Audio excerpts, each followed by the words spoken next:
ముఖ్యంగా కాంగ్రెస్ పార్టీ ఇచ్చే గ్యారంటీల గురించి మాట్లాడడానికని ముఖ్యమైన గ్యారంటీ 10 సంవత్సరాల ప్రత్యేక హోదా.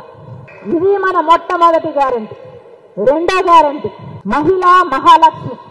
మూడో పథకం రైతుల కోసం రుణమాఫీ 2 లక్షల వరకు 2 లక్షల వరకు రైతుల రుణమాఫీ.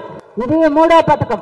నాలుగో పథకం స్వామినాథన్ కమిషన్ ప్రకారం రైతులకి ఏ పెట్టుబడులు పెడతారో ఆ పెట్టుబడి ఇవ్వడమే కాకుండా పెట్టుబడి మీద 50% ఎక్కువ లాభం వచ్చేటట్టుగా మద్దతు ధర ఉండబోతుంది. ఐదో గ్యారంటీ ఉపాధి హామీ పథకం కింద కనీస వేతనం కూలీలకు 400 రూపాయలు ప్రతిరోజు. ఆరో గ్యారంటీ కేజీ నుంచి పీజీ వరకు ఉచితంగానే విద్య ఉండబోతుంది. కేజీ టు పీజీ ఉచిత విద్య.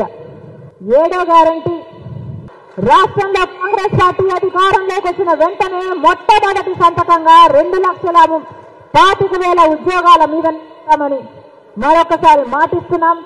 ఇది మన 7వ గ్యారంటీ. 8వ గ్యారంటీ ఇల్లు లేని ప్రతి నిరుపేద కుటుంబానికి ఒక పక్కా ఇంటి కోసం 5 లక్షల రూపాయలు ఇచ్చే గ్యారంటీ 8వ గ్యారంటీ. 9వ guarantee pension. ఇప్పుడు వృద్ధులకు ఒకరికిస్తే ఒకరికివ్వరు, భార్యకిస్తే భర్తకివ్వరు, భర్తకిస్తే భార్యకివ్వరు. అంటే ఒకరే బతకాలా, ఒకరే తినాలా, ఇంకో తినొద్దా, ఇంకో చచ్చిపోవాలా? ఇద్దరికీ అవసరాలు ఉంటాయి, ఇద్దరు మందులు తెచ్చుకోవాలి, కానీ ఒక్కరికే ఇస్తున్నా. అలా కాకుండా రాజశేఖర రెడ్డి గారు సాచురేషన్ పద్ధతుల్లో ఎలాగైతే అర్హులైన ప్రతి ఒక్కరికి ఇచ్చాడు, కాంగ్రెస్ పార్టీ మాటిస్తుంది.